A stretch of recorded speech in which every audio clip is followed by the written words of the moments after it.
Các anh em nha, tiếp tục lên cho anh em con stin FS26 nha. Đó, con này thì cái bình xăng con nó nằm bằng trước nha. Hệ nó hiện gì đây. Đó, con này về thì nói chung là piston là bao chục ngàn nha, đẹp nha. Cái cần tạ lái lớn nha. Đó, tạ lái đẹp nha. Ống cần con này là 24 nha. Đó, cái này là những mấy anh Nhật không có cần á thì do ống cần của con FS24 nè, nhưng mà vẫn ok nha, lăn ok, dán kẹp đồ dao đồ rồi kia, chống mòn ốc nha.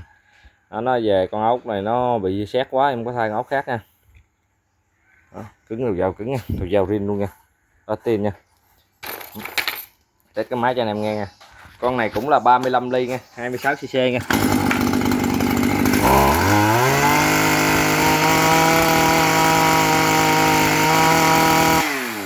Rất là đã. Rồi anh em nào cần sử dụng cái máy để inbox anh nha.